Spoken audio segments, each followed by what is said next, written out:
You know how homosexuality was decriminalised in Ireland? Let's talk about it. Hi, I'm Elliot, the alt-Irish historian. Pack a bag with me and we'll talk about David Norris, the man who successfully took the Irish government to court. In 1966, David Norris was hospitalised following an anxiety attack and arrhythmia, which was blamed on his being gay in Ireland.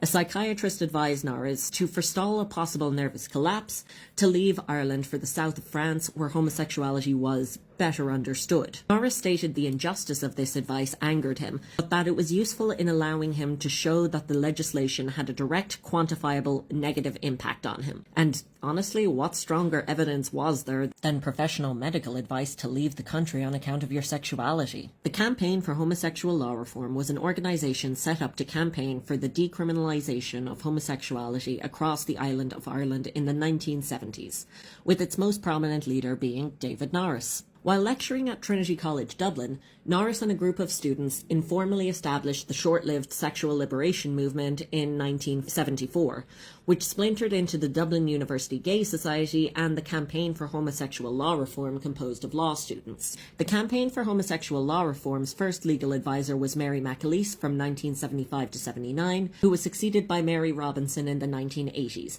Both of whom were future presidents of Ireland. While Bunreacht na hÉireann came into force in 1937, all laws that were on the books before then were carried over unless they were repugnant to the Constitution. This included sections 61 and 62 of the Offences Against the Person Act of 1861, which criminalised buggery, and section 11 of the Criminal Law Amendment Act of 1885, which criminalised gross indecency between men. Norris v. Attorney General reached the Irish High Court in 1980, seeking a declaration that these laws criminalising queer conduct were not enforced since the enactment of the Irish Constitution. Norris lost and immediately appealed to the Supreme Court, which upheld the High Court decision at 3-2. Leading Chief Justice O'Higgins said, "On the grounds of the Christian nature of our state, and on the grounds that the deliberate practice of homosexuality is morally wrong, that it is damaging to the health of both individuals and the public, and finally that it is potentially harmful to the institution of marriage, he could find no inconsistency with the Constitution." Norris formally appealed the Irish court's decision to the European Court of Human Rights in 1983. In 1987,